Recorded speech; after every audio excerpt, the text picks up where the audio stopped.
মধ্যপ্রাচ্যের সংঘাত যেন নতুন এক বিপজ্জনক মোড় নিতে চলেছে। কৌশলগত হরমুজ প্রণালীর পর এবার বাব এল মানদেব প্রণালী নিয়েও কড়া হুঁশিয়ারি দিল ইরান। খার্ক দ্বীপে হামলা হলে লোহিত সাগর পর্যন্ত অস্থিতিশীল করে দেওয়ার হুমকি দিয়েছে দেশটি। তবে কি যুদ্ধ এবার আরও বড় পরিসরে ছড়িয়ে পড়বে?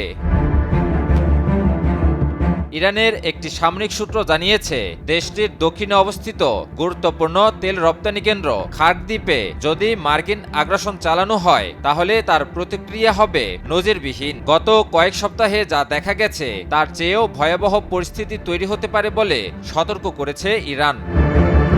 তাসনিম নিউজ এজেন্সিকে দেওয়া এক সাক্ষাৎকারে ওই সূত্র স্পষ্ট করে জানায়, খার্ক দ্বীপে হামলা হলে লোহিত সাগর এবং বাব এল মানদেব প্রণালী সহ গুরুত্বপূর্ণ সামুদ্রিক রুটগুলোকে অস্থিতিশীল করে তুলবে ইরান। এতে করে বৈশ্বিক বাণিজ্য ও জ্বালানি সরবরাহ ব্যবস্থায় মারাত্মক ব্যাঘাত ঘটতে পারে। বিশ্লেষকদের মতে এই হুঁশিয়ারি কেবল প্রতিরক্ষামূলক বার্তা নয়, বরং একটি কৌশলগত সংকেত। কারণ বাব এল মানদেব প্রণালীর কাছাকাছি অবস্থান করছে ইয়েমেন, আর সেখানে সক্রিয় রয়েছে ইরান সমর্থিত সশস্ত্র হুতি গোষ্ঠী।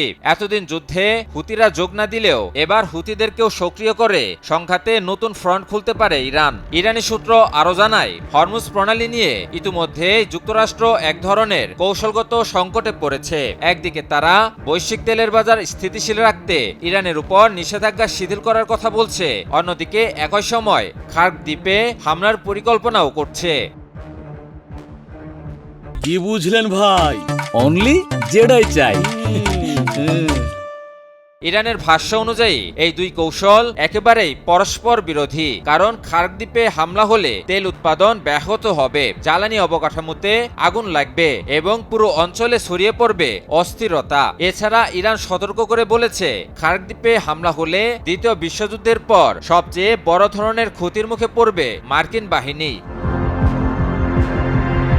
সব মিলিয়ে হরমুজের পর বাব এল মানদেব প্রণালী নিয়ে ইরানের এই হুঁশিয়ারি ইঙ্গিত দিচ্ছে, খার্ক দ্বীপে হামলা হলে মধ্যপ্রাচ্যের সংঘাত আরেকটি নির্দিষ্ট অঞ্চলে সীমাবদ্ধ থাকবে না, বরং এটি ধীরে ধীরে রূপ নিবে বৈশ্বিক জ্বালানি ও বাণিজ্য রুটকে কেন্দ্র করে এক বিস্তৃত সংঘাতে। ইমন আলী, নিউজ 24।